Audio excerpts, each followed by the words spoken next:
एक और चीज़ मुझे आपको बतानी है इसमें कि जैसे आपने रेंज कमांड देखा और उसमें हमने क्या किया था, वेरिएबल्स को यूज़ करके उसे डायनामिक बनाया था, राइट? जैसे यहाँ पे हमने किया था। तो इसमें ना आप एक चीज़ और कर सकते हैं कि uh, let me rename this property window for next 2।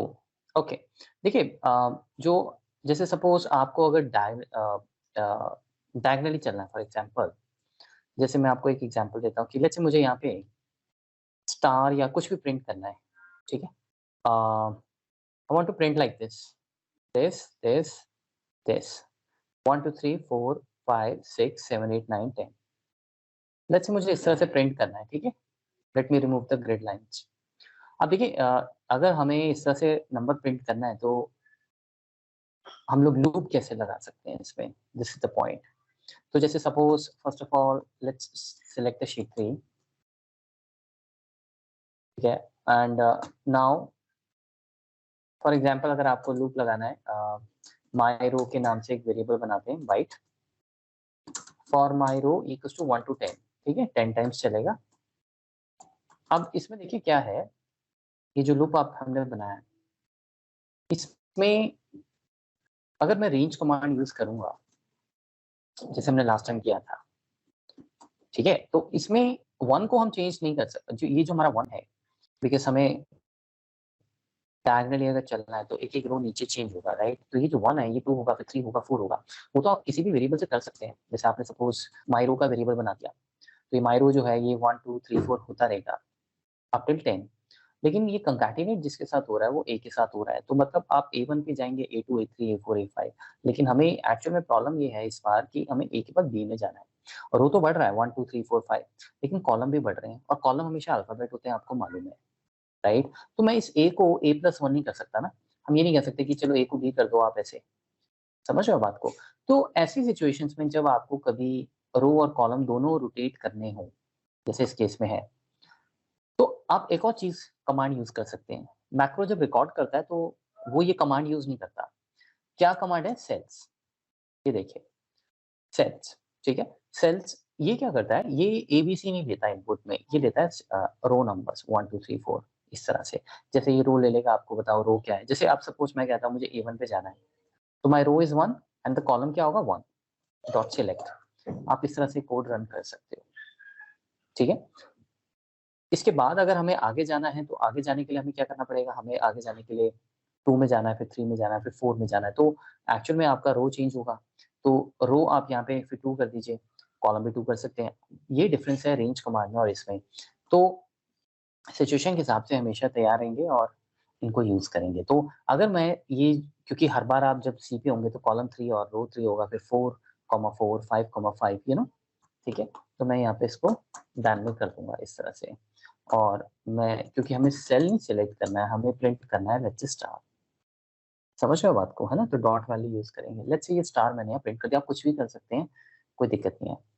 So next my row. My row आप नहीं भी लिखेंगे चलेगा, जैसे मैंने लास्ट टाइम भी कहा था। नेक्स्ट भी ओके है। तो ये हमारा इस तरह से कोड हो गया। Let's do the indenting properly. Let's do it like this. ये देखिए, ठीक है? तो अब आप इसमें ये देखेंगे कि जो मायरो है, इसमें देखिए बड़े हमने स्मार्टली मायरो को एक्चुअल में दोनों जगह लगा दिया, क्योंकि सिचुएशन कह रही है कि आप कर सकते हो। अगर सिचुएशन ऐसा कुछ नहीं पॉसिबल होता तो हम नहीं करते, वो तो आपको अपने आप देखना है। आप चाहो तो एक कोई और वेरिएबल भी बना सकते हो। जी, फिर आपको उसको नीचे 1 बाय 1 इंक्रीमेंट करना पड़ेगा, जैसे मैंने आपको बताया था। बट क्योंकि अगर एक ही वेरिएबल से हमारे सारे काम हो रहे हैं, तो मैं प्रेफ़र करूँगा कि मैं उसी वेरिएबल को यूज़ करूँ। ठीक है? तो अब देखिए अगर मैं इसको अभी रन करूँगा तो क्या होगा कि आप देखिए 1, 1 पे जाएगा, उसके बाद माय रो 2 हो जाएगा, तो second second row and second column which is इस तरीके से। तो ये सारी वैल्यूज़ आपकी प्रिंट हो जाएँगी, ठीक है? और फाइनली हम लोग बाहर आ जाएँगे। तो एक्चुअल में 9 टाइम्स ये 10 टाइम्स रन होना है, तो इसको हम यहाँ पे इस तरह से कर देते हैं। तो इसका पर्पस ये था कि अगर आपको कभी कॉलम वाइज़, रो वाइज़ रेंज कमांड से कुछ दिक्कत आ रही है, तो आप सेल्स कमांड भी यूज़ कर सकते हैं। ठीक है, तो इसको हम नोट रखेंगे। अच्छा, अब सपोज जैसे अब एक और एग्जांपल करते हैं, मैं एक और आपको पैटर्न देता हूँ। Let's say so let's give this using cells command, ठीक है। अच्छा, अब देखिए प्रिंट नंबर्स, फॉर एग्जांपल एक एक्सरसाइज करते हैं। Let's go to this sheet. मैं आपको यहाँ पे बी कॉलम में करते हैं, आंसर लिखता हूँ यहाँ पे। Let's say 10। हमें क्या करना है, लेट्स से हमें ये नंबर्स प्रिंट करने हैं, ठीक है। लेट्स से यहाँ तक ये नंबर्स प्रिंट करने हैं यहाँ पे लूप के थ्रू, क्योंकि अगर आप लूप नहीं लगाएंगे तो आपको 15 टाइम्स ये कोड लिखना, 10 टाइम्स ये कोड लिखना पड़ेगा, है ना। तो मैं ये कह रहा हूँ कि हम लूप को किस तरह से यूज करेंगे कि यहाँ पे ये नंबर्स प्रिंट हो जाए। तो देखिए उस पर हम क्या करेंगे, सबसे पहले हमारा लूप 10 टाइम्स चलेगा, ठीक है। 10 टाइम्स लूप चलेगा, ठीक है। उसके बाद शीट में चेंज कर देता हूँ विच इज 4। अब यहाँ पे सबसे पहला जो हमारा नंबर होगा वो 10 होगा, राइट। तो मैं यहाँ पे 10 लिख देता हूँ, मानते हो आप। दूसरी एक इंपॉर्टेंट चीज, अब कॉलम चेंज नहीं करना है, कॉलम को फिक्स कर देते हैं 1। आप इस केस में रेंज कमांड भी यूज कर सकते हो, वो भी देख लेंगे अभी। तो कॉलम फिक्स रहेगा विच इज 1, रो बढ़ती जाएगी, राइट। तो अभी अगर मैं इस कोड को रन करूं तो आप देखो, एक रीसेट करता हूं मैं कोड। एक्चुअली हमें बी में जाना है, राइट, सेकंड कॉलम। तो देखिए ये हमारे पास क्या होगा कि 10 प्रिंट होता जाएगा, लेकिन कोड तो सही चल रहा है ना। लेकिन हमें नंबर इंक्रीमेंट करवाना है, ये इंपॉर्टेंट चीज है। तो कांस्टेंट की जगह हम लोग यहाँ पे लेट्स से कोई वेरिएबल ले लेते हैं और वेरिएबल डिक्लेयर कर लेते हैं। और वेरिएबल स्टार्ट होने से पहले 10, लूप में जाने से पहले 10 होगा, नहीं तो 0 प्रिंट हो जाएगा फिर। और अगली बार जब वो लूप के लिए दोबारा जाए तो हम उसमें 5 ऐड कर देंगे, है ना। तो इस तरीके से हमारा लूप जो है वो तैयार हो जाएगा। Can we run this, let's see. तो सबसे पहले माई रो इज 1, है ना, रो नंबर 1 और कॉलम 2। आप इस तरह से 5 का इंक्रीमेंट देते जा रहे हो इस तरीके से, और फाइनली वी आर डन।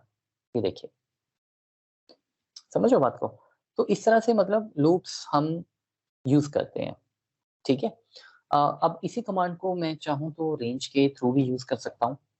अगर मैं लेट्स से इसको मैं नंबर चेंज कर देता हूँ, लेट्स से हमें रेंज कमांड यूज करनी हो अगर, तो उस केस में हम ये कर सकते हैं कि हम लोग क्या करेंगे कि ए जो है हमारा वो तो फिक्स रहेगा, लेकिन दूसरा जो वेरिएबल है, जो रो का पार्ट है, A1 A2 A3 A4, वो हम यहाँ से उठा लेंगे। तो A1 A2 A3 इस तरह से चलता जाएगा, और यहाँ पे आपकी वैल्यूज जो है वो प्रिंट होती जाएंगी। कहने का मतलब ये है। Let's see that. ये तो मतलब आपको देखना है कि कौन सा बेस्ट है। इस केस में तो सेल्स भी हम यूज कर सकते हैं और दोनों यूज कर सकते हैं। एक चीज, सॉरी मैं गलती कर गया, it's not A actually, it's B, B column, right. ये देखिए, आई थिंक ये चल जाएगा। ये सो ये हमारा लूप बिल्कुल परफेक्ट चल रहा है, ठीक है, इस तरीके से। अब अगर आपको बाई चांस कोई आपके एग्जाम में ये कह देता है कि आप रिवर्स तरीके से लूप चला सकते हो, मतलब नीचे से ऊपर प्रिंट वही करना है 55 50, लेकिन उल्टी डायरेक्शन में जाना है, राइट। तो वो भी हम कर सकते हैं। Print number let's say 3, comment में लिख देता हूँ start from bottom to top, ठीक है। आउटपुट तो वही रहेगी, लेकिन लूप हम चाहते हैं कि नीचे से ऊपर चले। तो हम लोग 10 से 1 चला देते हैं, राइट। 10 से 1 क्यों मैं चला रहा हूँ, क्योंकि फिर मैं 10 को यहाँ पे यूज कर लूंगा बहुत इजीली, बिकॉज ये पहले जब जाएगा तो ये B10 हो जाएगा, फिर ये B9 होगा। अब 9 क्यों होगा, जब तक आप लिखोगे नहीं स्टेप -1 जो मैंने आपको बताया था, समझे आप, रिवर्स चल रहे हैं हम, ठीक है। तो 10 to 1 का मतलब तो यही है कि 10 टाइम्स लूप चलेगा। देखिए 1 to 10 लिखो या 10 to 1, उसका मतलब ये होता है कि अंदर का जो कोड है वो 10 टाइम्स चलेगा, लेकिन किस डायरेक्शन में चलेगा और अंदर हो क्या रहा है वो बिल्कुल अलग चीज है, ठीक है। हम चाहें तो इसको 1 to 10 करके भी चला सकते हैं, लेकिन फिर 1 to 10 को चलाने के लिए हमें ये देखना पड़ेगा कि फिर सबसे पहले यहाँ पे कैसे प्रिंट हो, क्योंकि अगर आप यहाँ पे 1 to 10 कर देंगे तो फिर आप इसको डायरेक्ट यहाँ पे यूज नहीं कर सकते, बिकॉज वो तो फर्स्ट टाइम फर्स्ट रो को टच करेगा। तो हो सकता फिर हम दूसरा हमें एक वेरिएबल और बनाना पड़ेगा, हम वो कर सकते हैं, ठीक है। तो फिलहाल इसको रन करते हैं, एक बार देखें। तो अब सबसे पहले हमारा नंबर ओवरफ्लो, ओवरफ्लो कैसे आ गया। अच्छा, ये हमारा my row is byte 10 to 1. Okay, so तो अब हमें इनिशियली इसमें 55 यहाँ पे हम लेके आएंगे, ठीक है। तो let me reset the code. अब 55 लेके आओगे तो अब ऑब्वियसली अब हम 55 - 5 करेंगे, है ना, तो पूरा कोड चेंज हो जाएगा। तो आपको देखना है कि कोड कैसा आपको चाहिए, क्या रिक्वायरमेंट है, और उस हिसाब से, है ना। तो बहुत सारी चीज़ें ऐसी होंगी जो हर चीज़ मतलब एग्जैक्टली मैं सिचुएशन के हिसाब से नहीं बता सकता। अगर आपके कंसेप्ट क्लियर हैं तो आप अपने हिसाब से चीज़ें मोल्ड कर सकते हो। अब जैसे देखिए इसमें सबसे पहले अब हम 55 प्रिंट करेंगे, फिर देखिए उसके बाद 50 हो गया, है ना, आप देख रहे हो, ठीक है। ये देखिए ये चलता जाएगा। तो हम ऐसे भी कोड लिख सकते हैं, हालांकि लिखेंगे क्यों वो अलग बात है, लेकिन वैसे मैं आपको नॉलेज के लिए बता रहा हूँ। अब आपने इस पूरी एक्सरसाइज में एक चीज़ इंपॉर्टेंट देखी कि ये बहुत इंपॉर्टेंट पॉइंट है। मैक्रो तो फिनिश हो गया, देखिए आपका कर्सर यहीं पे है, ये बहुत इंपॉर्टेंट पॉइंट है। कर्सर नहीं मूव हो रहा, कर्सर इसलिए मूव नहीं हो रहा क्योंकि आप डॉट सिलेक्ट नहीं यूज़ कर रहे कहीं पे। तो जो डॉट वैल्यू हम सिंटेक्स में यूज़ करते हैं ना, उसका मतलब ये नहीं कि आपको वहाँ जाना पड़ेगा, आप कहीं बैठे बैठे वैल्यू प्रिंट कर सकते हो। जैसे अगर मैं अभी इस यहाँ पे एक लाइन लिख दूँ, range A100 dot value equals to Ajay, तो A100 में सेल नहीं जाएगा, सेल तो वही होगा जहाँ आपने रखा होगा, अनलेस आप उसको बोलो dot select A100 dot select, ठीक है। तो ये चीज़ ध्यान रखनी है। अब जैसे सपोज मान के चलो कि मैं कहता हूँ कि नहीं मुझे साथ साथ मूव भी करना है, ठीक है, कर्सर भी उस सेल में जाना चाहिए, तो वो भी हम कर सकते हैं। तो हम फिर उसमें क्या करेंगे, हम सिंपल उसमें कहेंगे कि आप सिलेक्ट करते रहो सेल को साथ साथ। अब आप देखो सबसे पहले हम जब रन करेंगे तो ये पहले वहाँ जाएगा, फिर वहाँ पे वैल्यू प्रिंट करेगा। अब देखिए अब हमारी माइरो 9 होगी, अब ये 9 पे जाएगा। अब आप देखिए कर्सर मूव हो रहा है आपका, है ना, तो वो भी ठीक है, वैल्यूज भी प्रिंट हो रही हैं और साथ साथ कर्सर मूव हो रहा है। तो कर्सर मूव करने की ज़रूरत नहीं है, मुझे कुछ कॉपी थोड़ी करना है, तो वो लिखने की ज़रूरत नहीं है, but this is just for information, ठीक है। अच्छा, अब दूसरा एक और चीज़ कि भाई अगर मैं नीचे से ऊपर लूप रन कर रहा हूँ तो कहीं आपके माइंड में आए कि हमेशा स्टेप -1 ही चलेगा, ऐसा नहीं होता है। आप इसको उल्टा भी चला सकते हो, उसके लिए फिर आपको उस हिसाब से इसकी सेटिंग्स करनी पड़ेंगी, ठीक है। जैसे जैसे मैं कहता हूँ 1 to 10 चलाओ, उसमें कोई दिक्कत थोड़ी है। 1 to 10 का मतलब जैसे मैंने बोला कि 1 to 10 का मतलब ये है कि अंदर वाला कोड 10 टाइम्स चलेगा। एक्चुअल में तो हमें 10 टाइम्स ही रन करना है ना, राइट। अब 10 टाइम्स मैं रन कैसे कर रहा हूँ ये मुझे देखना है। मैं ऐसे चलना चाहता हूँ, फॉर एग्जाम्पल अगर मैं ऐसे चलूँगा तो दिक्कत ये आएगी कि यहाँ पे सबसे पहले जब हम ये कोड रन करेंगे तो सबसे पहले दिक्कत ये आएगी कि यहाँ पे इमीडिएटली वो B1 में चला जाएगा और B1 में वो जाके वैल्यू प्रिंट कर देगा विच इज़ व्हाट 55। ये देखिए तो गड़बड़ हो गया ना। तो इसीलिए हमें लूप तो 10 टाइम्स चले, लेकिन 10 टाइम्स चलते हुए वो एक्चुअल में यहाँ से जाए, कहने का मतलब ये है। तो मैंने इसलिए आपको बोला कि ये जो लाइन होती है ना, इसमें जो आप वेरिएबल यूज़ कर रहे होते हो, अगर वो वेरिएबल नीचे कहीं कोड में यूज़ हो रहा है तो अच्छी बात है, क्योंकि वेरिएबल जितने कम यूज़ हों उतना ही आपका कोड फास्टर होगा और मैनेजेबल भी होगा। कहाँ 50 वेरिएबल कहाँ 5 आप इजीली ट्रैक कर सकते हो, है ना। तो कोशिश ये रहनी चाहिए फालतू बातों के लिए वेरिएबल ना यूज़ किया जाए। अगर एक ही वेरिएबल से डिफरेंट डिफरेंट काम हो रहे हैं तो वाई नॉट। तो वही एग्जाम्पल मैं दे रहा हूँ अब आपको। अब इसके में 10 to 1 जब हम कर रहे थे तो 10 to 1 स्टेप -1 से यहाँ पे बहुत परफेक्ट बैठ रहा था।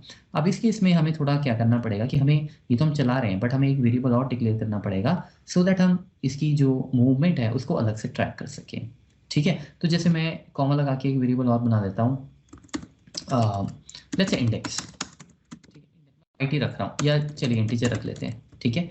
अब इसमें एक और बड़ी इंपॉर्टेंट चीज़ है कि मैं यहाँ पे इंडेक्स अब लगाऊंगा, ठीक है, और यहाँ पे इंडेक्स लगाऊंगा। सिलेक्ट करने की जरूरत नहीं है, लेट मी रिमूव दिस। अब देखिए सबसे इंपॉर्टेंट चीज़, एक और एरर मैं आपको बताने जा रहा हूँ, ठीक है। ये देखो ये गलती हम अक्सर करते हैं। मैंने प्रोग्राम रन किया, जब मैं प्रोग्राम रन करूँगा तो यहाँ पे क्या होगा, एक मेथड रेंज फेल आएगा। मेथड रेंज जब भी फेल आएगा मतलब रेंज मेथड फेल हो गया, क्यों फेल हो गया, वो किसी वजह से आपके कोड में ऐसा कुछ है जिसकी वजह से वो रेंज यानी कि सिलेक्शन जो है वो उस सेल को सिलेक्ट करने का जो हमने कोड लिखा है वो वहाँ पर सिलेक्ट नहीं कर पा रहा है उसे। तो जनरली ऐसे प्रॉब्लम्स तब आते हैं कि जब आप कोई ऐसा सेल रेफर कर रहे हो जो एग्जिस्ट नहीं करता। अब देखो हमने इंडेक्स को इनिशियलाइज तो किया ही नहीं, हमने कोई इंडेक्स की वैल्यू नहीं दी, हमें आइडली इसकी वैल्यू 10 देनी चाहिए थी ताकि ये B10 हो और B10 में वैल्यू चली जाए 55, राइट। और फिर B9 B8 इस तरह से, क्योंकि हमने कोई वैल्यू नहीं दी तो VB क्या करेगा, VB उसको 0 रखेगा। और आपको पता है कि B0 has no place in VBA in Excel also, है ना। B0 तो कोई सेल नहीं है। तो इसीलिए अगर रेंज मेथड फेल आ जाता है, इमीडिएटली अपने सिंटेक्स को चेक करना है। जैसे सबस्क्रिप्ट आउट ऑफ रेंज आता है, शीट का नाम चेक करो, शीट को सिलेक्ट करते हुए VBA अगर ये एरर दे रहा है, ठीक है, तो इसका आपको ये इसी लाइन पे एरर आएगा, तो देखना है कि सेंसिटिविटी मैटर नहीं करती, बट अगर स्पेलिंग्स मिस्टेक है या नाम ही चेंज हो गया, ओवरफ्लो आपको पता है छोटा वेरिएबल है और बाइट जैसा या जो भी है उससे बड़ी वैल्यू आ रही है। टाइप मिसमैच आपको पता है, आप टाइप मिसमैच में क्या करते हैं, आपने कहा कि डेटा टाइप इंटीजर होगी और आपने टेक्स्ट दे दिया। अब डेटा टाइप इंटीजर में तो नंबर ही जाएगा ना, बिकॉज आपने बोला है नंबर ही होना चाहिए, ठीक है। तो उसमें एक्चुअल में मैं अपने आप को करेक्ट करता हूँ, उसमें VBA अगर आपने डेटा टाइप इंटीजर दी है और आपने बोल दिया कि यस, आपने बोल दिया my variable x equals to ABC, तो ABC जो प्योर टेक्स्ट है ना, ABC is a pure text, तो उसको वो स्ट्रिंग डेटा टाइप ही लेगा, वो उसको इंटीजर नहीं लेगा, ठीक है। तो आई एम राइट एक्चुअली, तो वहाँ पे टाइप मिसमैच आ जाता है, ठीक है। फिर आपने ये वाला अभी एरर देखा है, एक आपने सब रूटीन एम्बिग्यूटी वाला था वो, कि आप एक ही सब रूटीन को बार बार यूज़ कर रहे हो, तो वो भी गड़बड़ है, आप नहीं कर सकते, ठीक है ना। आपको नाम चेंज करना पड़ेगा, तो नहीं तो वो फर्स्ट लाइन पे आपको एरर दे देता है, नेम नॉट क्लियर, एम्बिग्यूटी। अभी रेंज मेथड आपने सीखा, फेल। रेंज मेथड में यही होगा कि आप जो सिंटेक्स लिख रहे हैं वो एक्चुअल में सेल वाला बन ही नहीं रहा है, ठीक है। तो इंडेक्स को हम लिखेंगे 10, क्योंकि हमें सबसे पहले 10 में जाना है। अगर आप 10 में गए तो फिर आपको लूप के साथ ऊपर जाना पड़ेगा, राइट। तो फिर आपको यहाँ पे और सेटिंग्स करनी पड़ेंगी। इसलिए मैं आपको बोल रहा था कि अगर मायरो से कुछ निकल जाता, जैसे ऊपर वाला हमने बनाया था 10 to 1, उसमें क्या था, उसमें एक तीर से दो शिकार हो रहे थे। कैसे, एक तो लूप भी चल रहा था 10 टाइम्स और साथ साथ वो हम यहाँ पे यूज भी करी जा रहे थे, B10 B9 B8 ऐसे चलता जा रहा था। तो ये बहुत बढ़िया मतलब कोड था। खैर इसमें भी कोई दिक्कत नहीं है, लेकिन मैं वैसे आपको बता रहा हूँ कि कम वेरिएबल्स में अगर चीज़ें मैनेज हो रही हैं वो और भी अच्छा है। तो चलिए अब हम इस कोड को रन करते हैं। तो सबसे पहले अब बी इंडेक्स आपका क्या लेके आया, 10। मैंने लोकल विंडो ऑन नहीं किया है, बट आप कर सकते हैं लोकल विंडो, ठीक है। ये देखिए, ठीक है। तो ये हमारा सबसे पहले B10 सेल में वैल्यू जाएगी और वैल्यू देखिए हमने 55 दी है, तो 55 आ गया देखिए। अब उसके बाद हमने सब सेटिंग कर रखी है, इससे पहले अगला लूप दोबारा रन हो, हमें ये ध्यान रखना है कि जो हमारे नेक्स्ट चीज़ें हमें चाहिए वो तैयार हो। तो वेरिएबल माइनस कर लिया, अब लोकल विंडो में नज़र मारते रहो, है ना। और मायरो अब हमारा जो है इंडेक्स जो है हमारा इंडेक्स हमारा एक्चुअल में, ओके सॉरी माइनस, तो मैं इसको एक बार पीछे ले जाता हूँ। मैंने आपको बताया था ये है ना, दोबारा रीसेट करने की जरूरत नहीं है। अब दोबारा उसको रन कर लो, बिकॉज इंडेक्स अभी 0 दिखा रहा था। तो अब इंडेक्स, ओके, सो अब फिर गड़बड़ होगी आई थिंक। अच्छा यहाँ पे हम कुछ गड़बड़ कर रहे हैं, let me reset the code. Okay, ये इंडेक्स यहाँ गया 10, तो 10 में वैल्यू प्रिंट होगी। चलो आई थिंक अब एक बार रीसेट करके देख लेते हैं, बात बनी नहीं, क्योंकि मुझे कोड में तो कोई दिक्कत नहीं लग रही है। चलिए चलते हैं 1 to 10। तो B10 में प्रिंट होगा 55, करेक्ट हो गया। अब 55 माइनस 5 किया, 50 आ गया, ठीक है।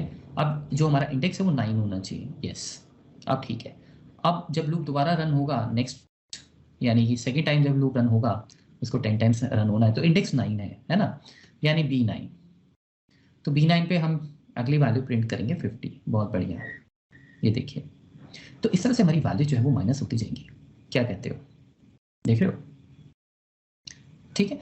तो मैंने आपको ये कन्फ्यूजन बिल्कुल आपके माइंड से निकाल दी कि अगर हमें कोई बॉटम टू टॉप चलना है तो रिवर्स लूप ही चलेगा, नहीं, वो तो आपको अपने हिसाब से आप किसी भी तरीके से लूप चला सकते हैं, ठीक है। हालांकि मैं आपको एक बात बता दूं, जब आप बहुत बड़े लेवल पे प्रोग्रामिंग करते हो, कई बार क्या होता है कि ये लूप ही आपको वो रिजल्ट देता है जो आपको चाहिए, उस केस में ऐसा लूप नहीं रन होता, ठीक है। जैसे मैं आपको एक आइडिया देता हूँ, आप सब लोग पावर पॉइंट से फेमिलियर होंगे, राइट।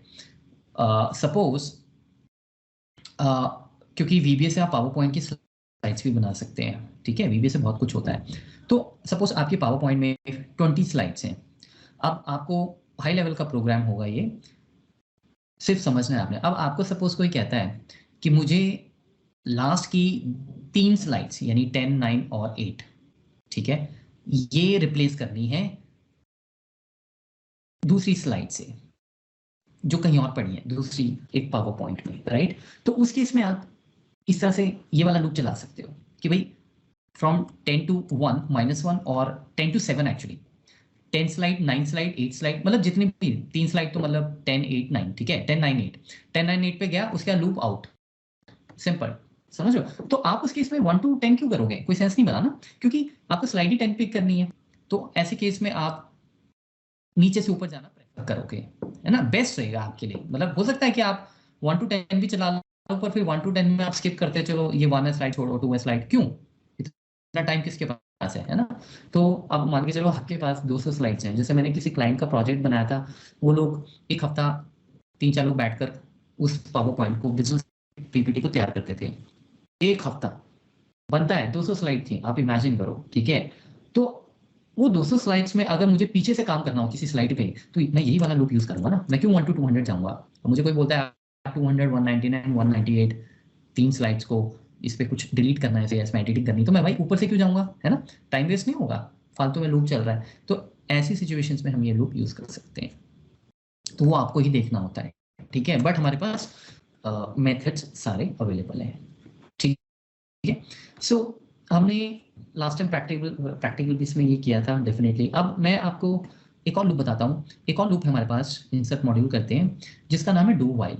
तो ये लूप आपको पता होना चाहिए। कई बार ऐसा होता है कि एक ही लूप फिक्स होगा, डू वाइल से ही काम होगा, फॉर नेक्स्ट नहीं लग सकता। कई बार क्या होता है, आपके पास हमेशा ऑप्शन रहती हैं, तो इसीलिए हमें लूप्स जो है वो सारे सीखने ही चाहिए। तो ये हमारा है do while loop. Do while loop जो है, देखो पहली बात तो ये कि लूप का कंसेप्ट तो वही रहता है कि आप रिपीटेडली जो चीज़ें कर रहे हैं उनको ऑटोमेट करना, टाइम सेव करना, ठीक है, और एक ही चीज़ को डिफरेंट डिफरेंट इनपुट से घुमाते जाना, करेक्ट।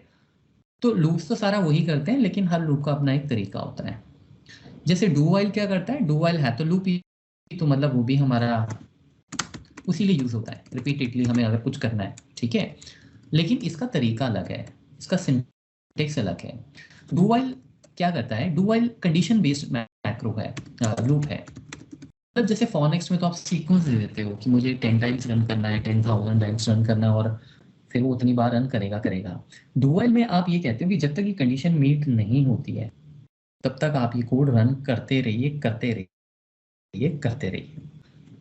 सबसे पहले कंडीशन किस तरह से लिखी जाती है, देखिए जैसे सपोज हम एक एग्जांपल लेते हैं कि आपको एक लूप चलाना है और आपको हर सेल पे जाना है और तब तक जाना है, लेट्स से जब तक कि सेल ब्लैंक नहीं होता, फॉर एग्जांपल, ठीक है। A1 से आपको स्टार्ट करना है, तो रेंज A1, फॉर नेक्स्ट भी लगा सकते हो, लेकिन हम डू वाइल अब लगाएंगे। डू वाइल आपने इस तरह से लिखना है और आगे ना कंडीशन आएगी। कंडीशन क्या, active cell is not blank, ये देखिए ब्लैंक इस तरह से लिखते हैं। नॉट इक्वल टू आपको पता ही एक्सेल में आपने सीखा था, ये है लूप। जैसे फॉर के साथ नेक्स्ट आता है, डू के साथ लूप आता है, ठीक है। मैंने एक चीज आपको बताना भूल गया कि अगर कई बार क्या होता है, जब हम नए होते हैं हम नेक्स्ट लिखना ही भूल जाते हैं। जैसे मैं नेक्स्ट नहीं लिखा तो इसके बिना कोड चलेगा नहीं। अच्छी बात यह है कि आपको इससे क्लियर एरर मिलेगा भी नहीं कहीं, साफ साफ शब्दों में बताया जा रहा है, फॉर विदाउट नेक्स्ट। प्लीज जाके चेक कीजिए कि आपको नेक्स्ट जहां लगाना है वो वहां पे लगाइए, ठीक है, फॉर विदाउट नेक्स्ट। तो ये कई बार गड़बड़ हो जाती है, हम भूल जाते हैं लिखना, तो ये चीज़ है। जैसे पाइथन अगर आप लिखेंगे ना, तो पाइथन में ये सब नहीं होता। पाइथन में लूप अलग ढंग से, मतलब फॉर लूप है पाइथन में भी, लेकिन वो आपसे ये सब नहीं मांगता नेक्स्ट, ठीक है। लेकिन हम यहाँ वीबे में लिखेंगे। उसी तरीके से अगर आप ये भूल गए लूप लगाना यहाँ पे सपोज, क्योंकि वीबे को उससे पता लग जाता है कि लूप यहाँ पे स्टॉप हो रहा है और उसके अंदर जो चीज़ है वही मुझे बार बार रिपीट करके, कंडीशन है या जो भी सीक्वेंस है उसके हिसाब से रन करना है। तो यहाँ पे भी देखिए आपको वो बता देगा, बहुत ईजी है, डू विदाउट लूप। तो मैं यहाँ पे लूप लगा दूंगा। तो ये कीवर्ड्स हैं वीबे के, ये आपको पता ही होने चाहिए, ठीक है। अब डू वाइल लिखना है, लूप लिखना है और कंडीशन लगानी है। कंडीशन क्या है वो डिपेंड करता है। जैसे सपोज हमारी कंडीशन क्या है कि जब तक सेल ब्लैंक ना हो आप लूप चलाते रहो। अब 1 मिनट के लिए अगर मैं इस लूप को रन करूं F8 पे, ये देखिए एक्टिव सेल अभी क्या है आपका 10 है ना, तो 10 तो एम्प्टी नहीं है, राइट। ये देखिए हावर करके हम चेक कर सकते हैं। तो ये तो कंडीशन सेटिस्फाई होगी, लूप बाहर आएगा ही नहीं, कभी कभी भी बाहर नहीं आएगा। अगर मैंने गलती से यहाँ पे F5 प्रेस कर दिया, ये हैंग हो जाएगा। फिर आपको एस्केप करके, अगर तो कोड बीच में रुक गया, मोस्टली नहीं रुकता लूप्स के केस में, ये फाइल जो है आपको क्लोज करनी पड़ेगी और फिर रीओपन करना पड़ेगा। हो सकता है कि आपका डेटा सेव ना हो, समझ रहे हो? तो लूप्स में अभी तक मैंने आपको नई चीज़ ये बताई थी, वो इसलिए बताई थी क्योंकि फॉर नेक्स्ट में तो एक प्रॉपर इंडिकेटर होता है कि भाई 50 बार रन करना है, 500 बार रन करना है, तो उसके बाद वो रन करने के बाद आ जाता है बाहर मोस्टली। हालांकि वहाँ भी कुछ ऐसा हो सकता है कि लूप आपकी इनफाइनाइट मोड पे चली जाए, लेकिन डू वाइल में ऐसे चांसेस बहुत होते हैं कि आपने कोई ऐसी कंडीशन दी और कोड इनकम्प्लीट रह गया जिसकी वजह से लूप चला गया इनफाइनाइट मोड पे। ठीक है, तो कभी भी जब भी आप लूप रन करते हैं, जैसे आपने कोड बनाया, आप ऐसे कभी नहीं करेंगे कि चलो F5 कर दो, नेवर। F8 पे ही आप टेस्टिंग कीजिए उसकी पहले। ठीक है, अब इसमें हो क्या रहा है, इसमें वो कोड A1 पे बैठा हुआ है, तो उसको वो बार बार ब्लैंक तो मिलेगा ही नहीं, राइट? तो हमें एक्चुअल में क्या करना था, हमें एक्टिव सेल से, आपको याद होगा हमने ऑफसेट भी फंक्शन यूज किया था first day, offset active cell से एक रो नीचे। एक्सेल में भी तो आपने किया और मैंने आपको एक्सेल में भी बताया था कि इसका बड़ा यूज होता है VBA में। उसी कॉलम में रहते हुए ऑफसेट एक रो नीचे आना है, रिमेंबर, राइट? अब जब हम ये कोड रन करेंगे तो सबसे पहले वो देखेगा, कंडीशन मीट होगी, उसको अंदर पुश करेगा और फिर देखिए ऑफसेट होता जाएगा। अब 15 है, 15 also is not blank, right? तो कंडीशन मीट हो रही है क्योंकि 15 is not equal to blank, correct? तो ट्रू हो गया। तो ऐसे अब हम चलते जाएंगे और ये देखिए फाइनली जब हमारा ब्लैंक चलाएगा ना, तो यहाँ कंडीशन फेल हो जाएगी क्योंकि ब्लैंक और ब्लैंक तो इक्वल है। हमने ये कहा है कि जब तक यहाँ की वैल्यू और यहाँ की वैल्यू सेम ना हो, तो ब्लैंक और ब्लैंक तो इक्वल होते हैं, कंडीशन होगी फेल। तो इस लूप को भी ये बताने की जरूरत नहीं है कब एग्जिट करना, ये खुद एग्जिट करेंगे। लेकिन आपने अगर बीच में कुछ ऐसी गड़बड़ कर दी तो हो सकता है लूप बाहर आए ना कभी।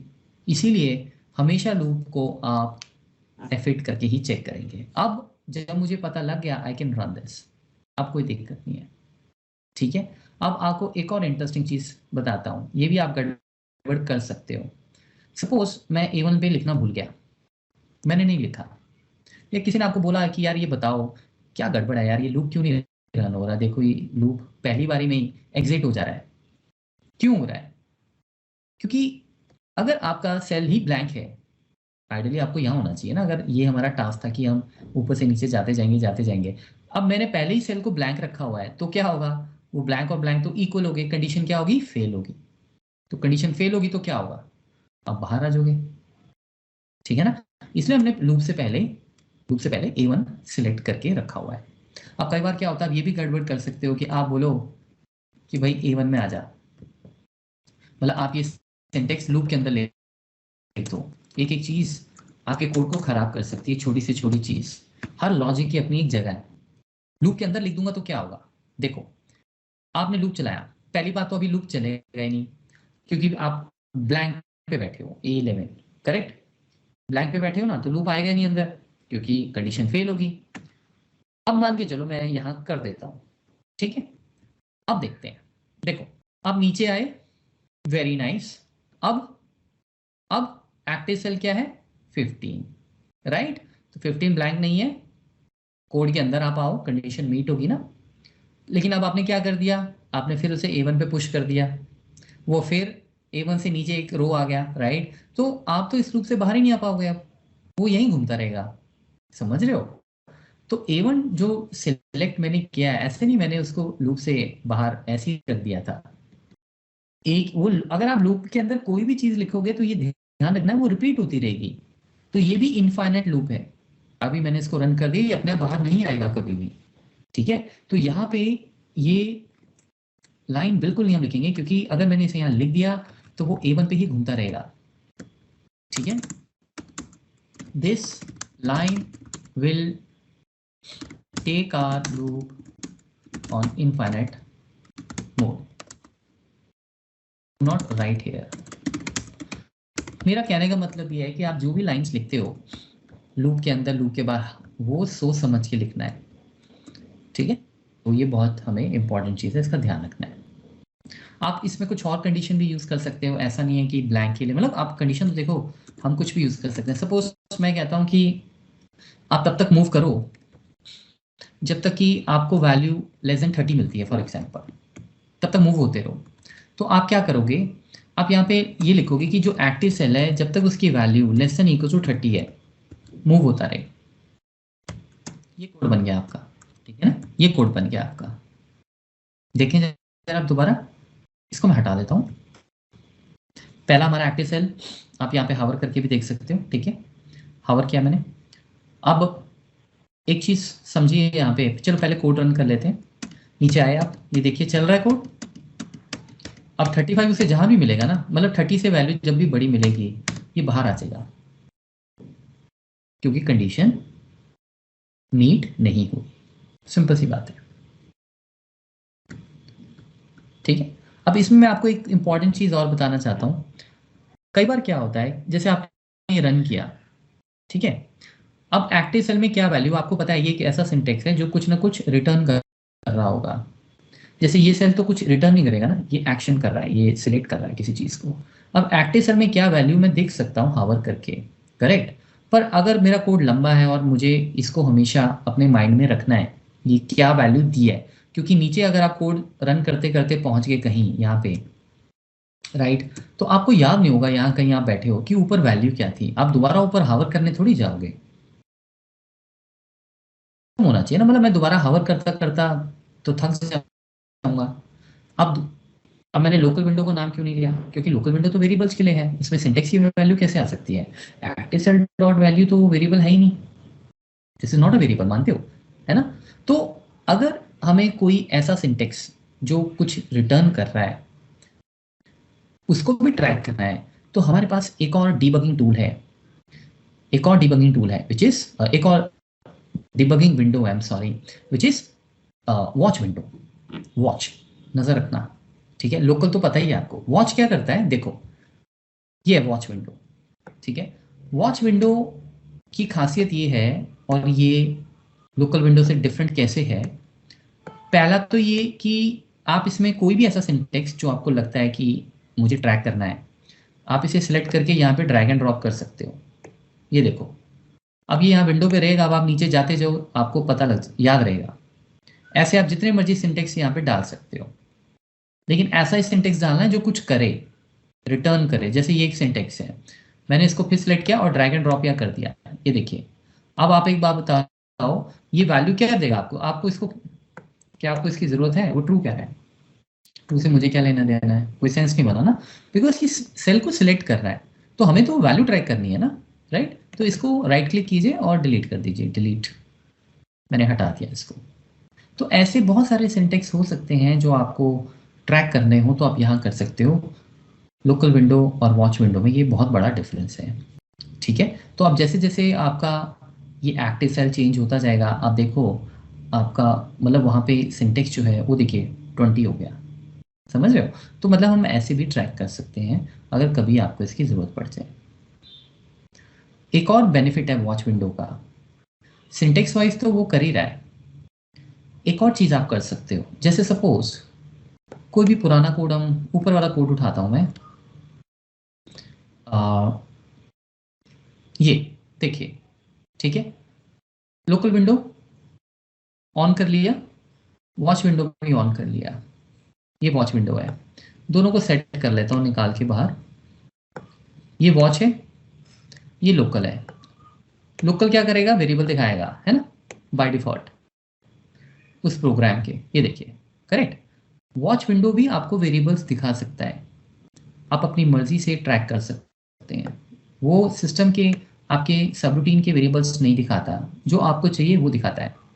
जैसे मैं कहता हूँ मुझे ये देखना है, आप इसको ड्रैग एंड ड्रॉप भी कर सकते हैं, आप राइट क्लिक करके ऐड वॉच भी कर सकते हैं, ये एक और तरीका है, ठीक है। ऐड कीजिए, ऐड हो गया, देखो ये भी ऐड कर सकते हैं।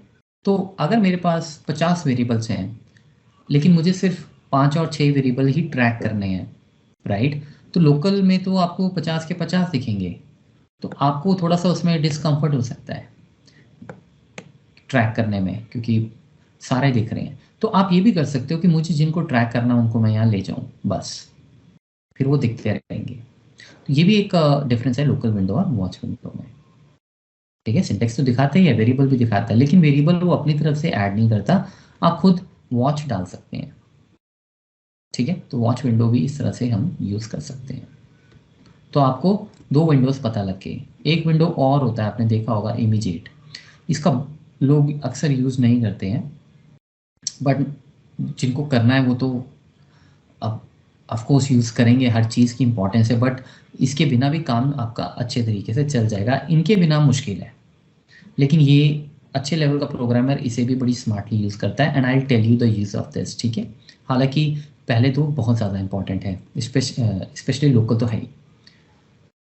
तो ये हमारा आई होप आपको क्लियर हो गया होगा कि do while loop condition loop है, और हम कंडीशंस दे के लूप को रन कर सकते हैं।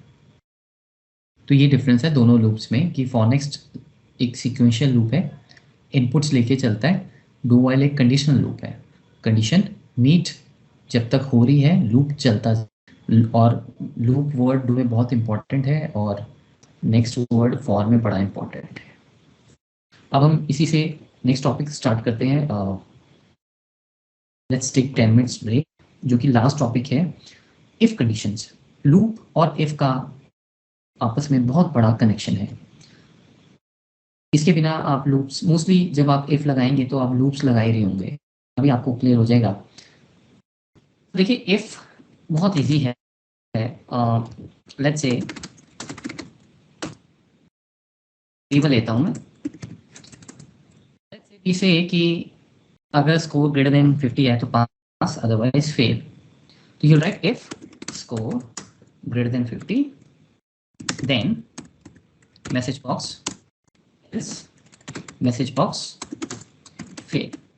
देख रहे हो आप, इसमें आपने नोट किया एल्स, एंड इफ देन, ये सारे जो वर्ड्स हैं ये आपको लिखने ही पड़ेंगे। आप इसमें कोई भी अगर लाइन भूल जाते हो, जैसे भूल गया मैं, ये अलाउ ही नहीं करेगा आपको। ठीक है, देन और गो टू को बोल रहा है, तो ये आपको लिखना है। जैसे आप एक्सेल में क्या करते थे, आप बोलते थे इफ, फिर आप यहाँ पे स्कोर, यानी लेट्स से स्कोर आपका A1 सेल में पड़ा है ना, ग्रेटर देन 50, फिर आप यहाँ पे क्या लिखते थे, वैल्यू ट्रू, पास। फिर आप इस तरह से लिखते थे, आपको याद होगा, डबल कोट्स में, राइट। तो एक्चुअल में एक्सेल का ही ये फॉर्म है, VB में ये इस तरह से लिखा जाता है। ये मैंने इंडेंटेशन तो आपको इसलिए दिया कि रीडेबल हो। एक लाइन में अगर मैं सारा लिख दूंगा तो थोड़ा सा आप अपने हिसाब से कर सकते हो। मैसेज बॉक्स, सॉरी, ये तो जब आप कोड रन करेंगे तो ऑब्वियसली अभी जो हमारा ये कोड मैं अभी रन करता हूँ, मैसेज बॉक्स आएगा पास, करेक्ट, और इसके बाद कोड चला जाएगा एंड इफ में। इसमें भी वही रूल है, या तो आप देन वाला एग्जीक्यूट होगा या एल्स वाला एग्जीक्यूट होगा, दोनों नहीं हो सकते। तो इस तरह से एल्स एंड इफ लिखा जाता है। अब अगर आप एंड इफ लगाना भूल गए, हर इफ के साथ एंड इफ आएगा ही आएगा। Block if without and if, ठीक है, ब्लॉक इफ, पूरा ब्लॉक आपका इफ का जो है वो विदाउट एंड इफ है, वो आपको बता देगा अगर आप भूल जाते हो, तो ये भी अच्छा है। तो यानी कि अगर मैं 2 इफ लगाऊंगा तो 2 एंड इफ लगेंगे। ठीक है, अब इसी को मॉडिफाई करते हैं। I think it's very easy, इसमें ज़्यादा और कुछ डिस्कस करने वाला नहीं है। अब जैसे आपके पास अगर बहुत सारे कंडीशंस हो, फिर आप क्या करोगे। जैसे मैं कहता हूँ कि एक स्कोर है हमारा मैथ्स का और एक है हमारा लेट्स से साइंस का, मैं 2 ही लेता हूँ, ठीक है। ये स्कोर है आपका फॉर एग्जाम्पल। अब कंडीशन, अगर आपके पास दोनों के दोनों, आपको याद होगा इस तरह से हम यूज करते थे उसमें, राइट, और फिर क्लोज करते थे ब्रैकेट। खैर इसमें ब्रैकेट्स वाला तो इशू ही नहीं है, इसमें देन और आपका एल्स चलेगा। तो यहाँ पे हम लोग साइंस ग्रेटर देन एंड, आप एंड लगाओगे मैथ्स ग्रेटर देन 50, अगर है तो मैसेज क्या हो जाएगा, देन पास, अदरवाइज फेल। तो जहां आपने एंड लगा दिया मतलब दोनों को चेक करेगा। तो अभी इसमें हमारा पास आ जाएगा, ये देखिए, ठीक है, दोनों कंडीशन ट्रू होनी चाहिए। एक कंडीशन फेल तो वो एल्स में चला जाए। सपोज मैं इसको 9 कर देता हूँ। अब आप इसको रन कीजिए, होगा ये देखिए वो चेक करेगा और सीधा एल्स में चला जाएगा और फिर जो एल्स में लिखा होगा आपने वो प्रिंट हो जाएगा। ठीक है, अगर बाई चांस आप कहते हो कि अगर एल्स में है तो कुछ नहीं करना है तो आप छोड़ भी सकते हो, वो कोई दिक्कत नहीं है। कई बार ऐसा भी होता है कि हम कंडीशन सेटिस्फाई हो तभी कुछ करना चाहते हैं, नहीं तो हम कहते हैं बाईपास कर दो, इग्नोर कर दो, तो आप ये भी कर सकते हो, कोई दिक्कत नहीं है। कंडीशन अंदर लिखना इंपॉर्टेंट नहीं है, लेकिन देन और एल्स वगैरह ये सब आपको लगाना पड़ेगा। ये देखिए अब उसने क्या किया, उसने एडिफ में कुछ नहीं किया, तो ये आप कर सकते हो। ठीक है, इसी का एक और आपको तरीका बताता हूँ कि ये भी आपको हो सकता है कभी आप गूगल करो, आपको यार ये कुछ डिफरेंट सा लग रहा है, इसलिए मैं आपको बता रहा हूँ। हालांकि मतलब आपके ऊपर है, इसमें कुछ भी करने को नहीं ना। जैसे मैं हटा दूं, ये आपको पता है कि एल्स में हम कुछ नहीं कर रहे हैं ना, तो आप चाहें तो एल्स को हटा भी सकते हैं। अगर एल्स में कुछ करने को नहीं है तो आप एल्स और एंड इफ पूरा भी हटा सकते हैं, लेकिन उसमें एक कंडीशन है, फिर आपको सारा इफ वन लाइन में लिखना पड़ेगा।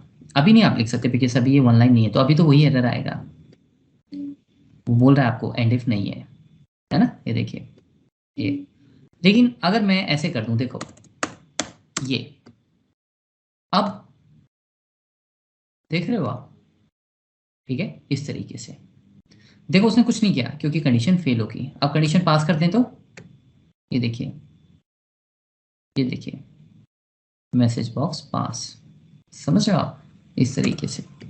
यानी कि अगर एल्स में कुछ नहीं करने को है तो आप चाहे तो पूरा इफ वन लाइन में लिख सकते हैं।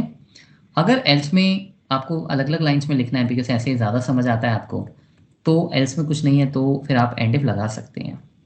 ठीक है, हालांकि बिगनिंग में मैं आपको ये कहूँगा कि ये सब ना करें, सिंपल कोड रखें, प्रैक्टिस जब बहुत अच्छी हो जाए फिर आप वो कर सकते हैं। अदरवाइज आप इसी तरीके से चलें कि एल्स लिखना ही लिखना है चाहे कुछ हो ना हो। ठीक है, उसी तरीके से हमारा इफ और है। इफ और अगर मैं लगा दूंगा तो आपको कुछ उसमें करना कुछ भी नहीं है, बस इफ और आप सिंपल यहाँ पे आएंगे, आप यहाँ पे और लगा देंगे इस तरीके से।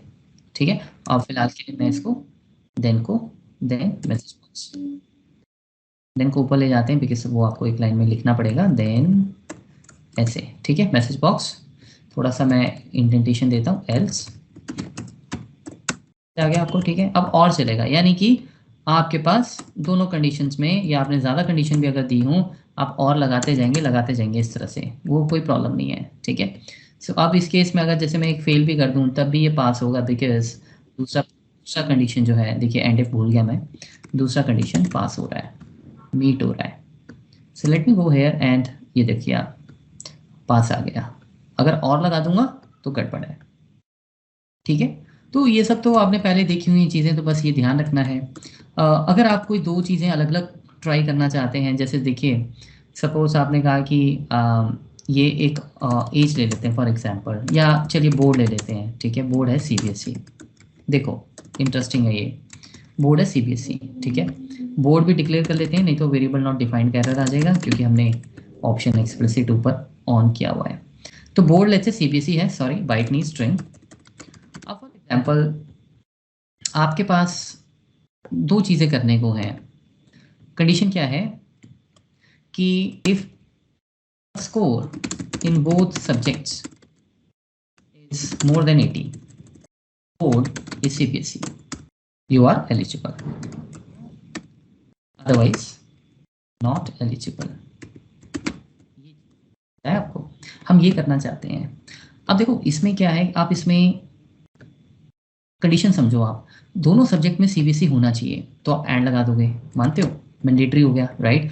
लेकिन दूसरे केस में हमारा बोर्ड सीबीएसई वाला जो है वो ऑप्शनल है, मतलब ऑप्शन से मेरा मतलब कि या तो वो हो जाए ट्रू या सब्जेक्ट, और दोनों हो जाए तो वो और भी बढ़िया है, राइट। तो ये हम करना चाहते हैं। तो इस केस में क्योंकि आपका और भी यूज़ हो रहा है एंड भी यूज़ हो रहा है, क्योंकि दो कंडीशंस हैं, दो सब्जेक्ट्स हैं, दूसरे में सिर्फ बोर्ड है, तो यहाँ पे मैं सीधा ऐसे ओपनली और नहीं लिखूंगा, मतलब मैं लिख सकता हूँ, वो दिक्कत नहीं है, मैं वही समझा रहा हूँ कि आप एंड और भी लेके चल सकते हो, लेकिन फिर हम यहाँ क्योंकि वो किस कॉम्बिनेशन को उठाए ये बड़ा डेंजरस है।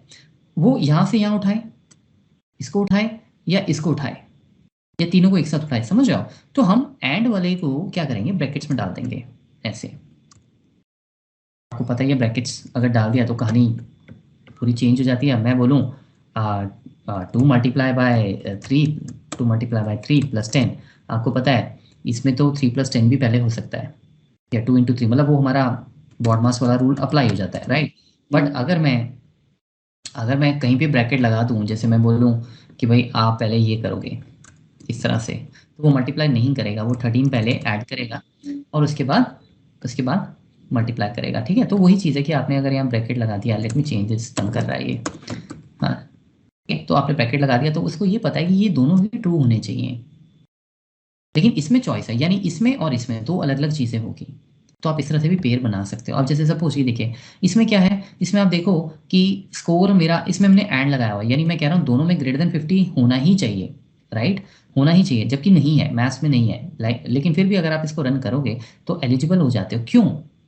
क्योंकि दूसरी कंडीशन तो मीट होगी ना, सीबीएसई वाली, और वो और में आ रही है, वो इकट्ठा काम कर रहा है, वो या तो इसको देख रहा है या इसको देख रहा है, मतलब इसका पूरा रिजल्ट क्या आएगा आपको पता है। जब आप इफ एंड लगाते हो फाइनली या तो ट्रू आएगा फॉल्स आएगा, 10 कंडीशन में 10 की 10 ट्रू है तो ट्रू ही आएगा, तो हमें तो वही देखना है। ये फाइनली हमें क्या निकाल के देगा, ये वाला हमें फॉल्स निकाल के देगा, क्योंकि इस सिनेरियो के अकॉर्डिंग नहीं बनेगी बात, मैथ्स में फेल है, ठीक है? ये वाला क्या करके देगा, जो ये वाला हमारा बोर्ड है, ये वाला बोर्ड हमें निकाल के दे देगा ट्रू, क्योंकि बोर्ड क्या है, सीबीएसई, राइट? अब आप एक्चुअल में क्या लगा रहे हैं, मेन लेवल पे आप और लगा रहे हैं, बिकॉज जो ब्रैकेट में है वो तो अंदर है, लेकिन आप इसमें और इसमें कंपैरिजन कर रहे हैं कि भाई इफ फॉल्स और ट्रू, तो अगर दोनों ही फॉल्स होते तो वो यहाँ जाता, लेकिन और में एक भी ट्रू तो फिर देन में चला जाता है वो इस वाले, ठीक है? तो मतलब इस तरीके से आप इफ कंडीशंस लगा सकते हैं।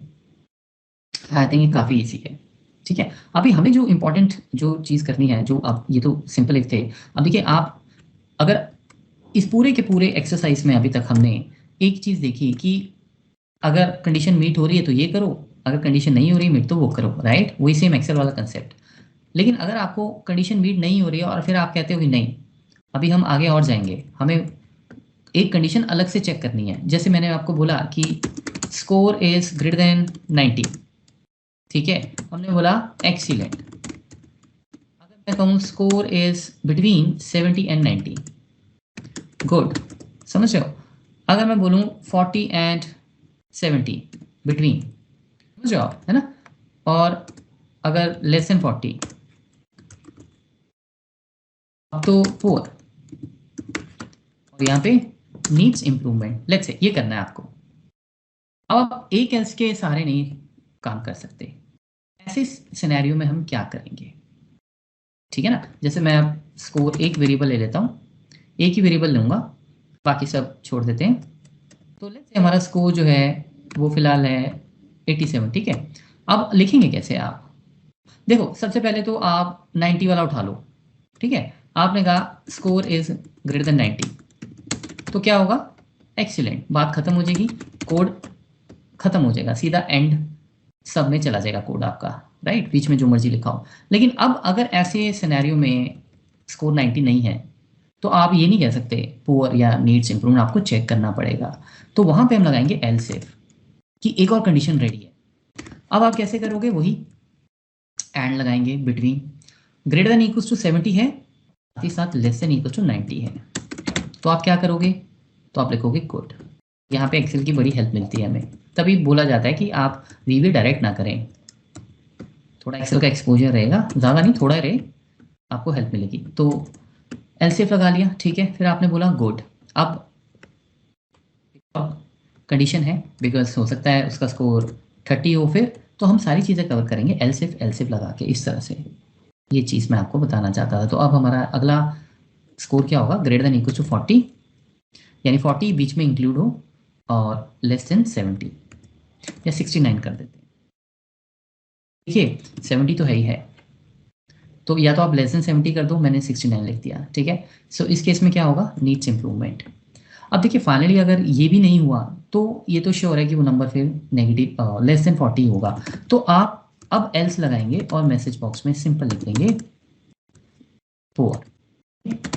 इस केस में 40 से लेस देन 40 है, तो आप क्या करोगे, तो आप लिखोगे पुअर। यहाँ पे नीड्स इंप्रूवमेंट, 40 से लेस देन 40 है, तो आप क्या करोगे, तो आप लिखोगे पुअर। इस केस में 40 से लेस देन 40 है, तो आप क्या करोगे, तो आप लिखोगे पुअर। इस केस में आपको एल्स लगाना पड़ेगा, मतलब एल्स लिखना पड़ेगा, बिकॉज अगर सारी ऊपर की कंडीशंस आपकी फेल हो जाती हैं तो फाइनली बचा क्या, पुअर। और आप कंफ्यूज नहीं होंगे कि एंड इफ एक बार क्यों लगाया है, क्योंकि देखिए ये इसकी फैमिली की ही पार्ट है। एल्सिफ और इफ़ अलग चीज़ नहीं है, ये जो एल्सिफ है ना ये इसी इफ़ के हैं। हम जो एंड इफ लगाते हैं वो इफ़ के लिए लगाते हैं, वो एल्सिफ के लिए नहीं लगाते, क्योंकि एल्सिफ तो इफ़ के अंदर ही आ रहा है। तो अगर आप सोच रहे हो कि मैं यहाँ पे इसके लिए एक और एंड इफ यहाँ लगाऊंगा और फिर एक और नहीं, एंड इफ एक ही रहेगा। तो ये एक तरह से आपने वो नेस्टेड इफ कर लिया, समझे आप। तो VBA में it's very easy, we can debug, let's see the code. Sorry, तो इसको स्कोर लिखता हूँ, लेट्स रन द कोड। अभी हम ये डेटा कहीं भी प्रिंट नहीं कर रहे हैं एक्सेल में, मतलब, लेकिन वो अगर आप ये समझ के तो वो तो बहुत ईजी है। तो 90 से स्कोर बढ़ा है, नहीं है, तो देखो उसने इग्नोर कर दिया देन को। अब वो यहाँ चेक करेगा, अब उसको यहाँ मिल गया तो वो क्या करेगा, गुड, और देखिए फाइनली वो बाहर आ जाएगा। वही सेम, आप एक ही बार जाएंगे किसी ट्रू में कंडीशन मीट होते हुए, आप दोबारा नहीं जा सकते, वो सीधा उसके बाद बाहर आ जाता है। ठीक है, तो इस तरीके से हम लोग एल्सिफ लगा के अगर मल्टीपल कंडीशंस भी हैं तो वो भी हम कर सकते हैं बहुत इजीली। अब इसी चीज़ को देखो, इसी चीज़ को अगर हमें लास्ट टॉपिक जो अब हमने इतना सीख लिया है, अब देखो जैसे ये कंडीशन है, अब देखिए मैं आपको इसका एक लाइव एग्जांपल दिखा रहा हूँ।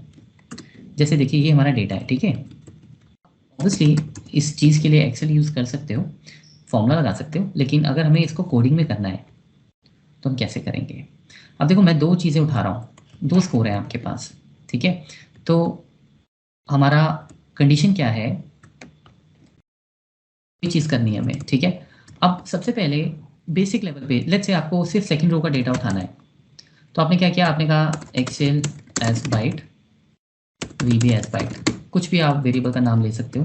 आपने बोला एक्सेल जो है वो है रेंज A2, मानते हो, राइट, डॉट वैल्यू। आप सेल भी यूज़ कर सकते हो, इसके बाद VB sales command range B2। तो पहली चीज़ तो ये होगी क्लियर, ठीक है।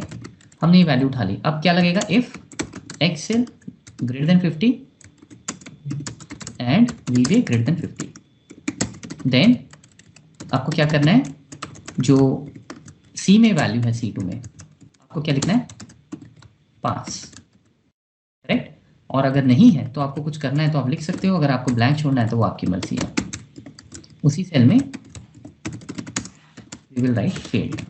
अब ये तो एक बार आप रन करोगे तो आपको आंसर दे देगा, हमें हर बार एक अलग इनपुट चाहिए, राइट। कितनी बार चाहिए, वेल अगर हम 2 से स्टार्ट करें 26, तो मैं लूप 2 to 26 लिख सकता हूँ, राइट। तो मैं कहता हूँ for j equals to 2 to 26। पता है 26 भी हम डायनामिक कर सकते हैं, कैसे। अब मैं वेरिएबल नहीं यूज़ कर रहा, अगर आपने रिवीजन की हो, मैं सीधा A1 से कंट्रोल डाउन एरो मारूंगा, एक्सेल डाउन, और रो नंबर चेक कर लूँगा। ये रो मुझे क्या देगा, ये रो मुझे यहाँ से जाएगा और यहाँ जाएगा और ये देगा 26। तो मुझे वेरिएबल की भी ज़रूरत नहीं है, वो सीधा 2 to 26 लूप तैयार हो गया। आप वेरिएबल के थ्रू कर लें, वो भी आप कर सकते हैं। अब जब ये लूप चलेगा, पहले तो आपको सही शीट पे होना है, ये ध्यान रखना है। तो जब आप ये कोड टेस्ट कर रहे हो, ऐसा ना आपकी शीट अलग हो, बिकॉज ये वहाँ पे शुरू हो जाएगा फिर। तो आप ऊपर शीट 5 सिलेक्ट खुद कर लेना, ठीक है। अब ये जो लाइन है ना, ये फिक्स नहीं हो सकती, इसको कट करके लूप के अंदर लिखेंगे, बिकॉज हर बार ये वैल्यू चेंज होगी, इसीलिए हम इसको हम लूप लगा रहे हैं। और हम A के साथ J को लगा देंगे, जैसे नाम यहाँ पे कुछ और देना चाहिए, थोड़ा कंफ्यूजन हो जाएगा, नहीं तो आप कहोगे A और J क्या है, मतलब J अल्फ़ाबेट सेल है, तो इससे बेटर रहेगा मायरो, ठीक है। देखिए ये वही चीज़ है जो मैंने आपको सिखाई थी कि आप रो को डायनामिक कर लीजिए। तो हर जगह से C वो तो कांस्टेंट है बिकॉज, और यहाँ पे मायरो, देखिए आई थिंक सेट हो गया। तो एक्सेल और VB चेंज होते रहेंगे और ये कंडीशन वहाँ जाके प्रिंट करती रहेगी वैल्यूज़। तो ये है लूप्स में हम इस तरह से इफ लगाएंगे, ठीक है। Variable not defined, okay sorry, यहाँ पे हमने डिफाइन नहीं किया मायरो, इसको बाइट की जगह इंटीजर कर देता हूँ। तो सबसे पहले हमारे पास एक्सेल और वीबी का स्कोर है 44 एंड 78। अब जो भी स्कोर होगा वो देखिए वो यहाँ पे प्रिंट करेगा फेल, फिर आगे जाएगा। बिगेस्ट लूप को कहाँ तक जाना है 26 तक, देख रहे हो आप। तो आप ये कोड वेरिएबल के थ्रू भी लिख सकते हो यहाँ पे that last O equals to this, और फिर यहाँ पे आप लास्ट ओ भी लिख सकते हो, लेकिन डायरेक्ट हो रहा है तो हम लोग वैसे ही चलेंगे। ये देखिए अब आप इसकी टेस्टिंग कर रहे हो ना, जब आप टेस्टिंग कर रहे हो मतलब या नहीं भी कर रहे हो F5 नहीं करना। अगर बाई चांस कुछ ऐसा आपको नहीं ट्रैक हुआ और F5 कर दिया तो फिर फालतू में आपकी फाइल हैंग हो जाएगी, फिर आपको उसको टास्क मैनेजर में जाके फोर्सली इसको स्टॉप करना पड़ेगा। तो इसलिए मैं बोल रहा हूँ कि आप लूप्स को हमेशा F8 पे ही करें। ये देखिए ठीक है। अब हो सकता है कि आप कहो कि मुझे ये लूप बार बार, जैसे मैं ये लूप अगर फॉर एग्जांपल 5000 तक है तो 5000 तक मैं इसको ऐसे करूँगा तो वो तो बड़ा मुश्किल है, राइट। तो आप टेस्टिंग के लिए नंबर कम कर दो ना फिलहाल के लिए, क्योंकि इससे कोई लेना देना नहीं है। मतलब अगर वो 2 to 10 में सही चल गया तो 2 to 1000 में भी वैसा चलेगा। हमारा सिर्फ मकसद ये है कि अंदर का लूप किसी तरीके से लूप को इनफाइनाइट ना ले जाए। फॉर में इतनी दिक्कत नहीं होती बिकॉज फॉर तो स्पेसिफिक होता है, इतनी बार रन होना है एंड देन आउट, ठीक है। लेकिन डू वाइल में खास ध्यान रखेंगे। तो ये देखिए इस तरह से हमारा आंसर प्रिंट होके आ गया। तो इफ़ कंडीशंस को हम इफ़ फॉर के साथ बहुत इजीली लगा सकते हैं, और जहाँ लूप के अंदर जो चीज़ आपने लगा दी वो बार बार चेंज होगी और हम उसको बार बार रीयूज़ कर लेते हैं।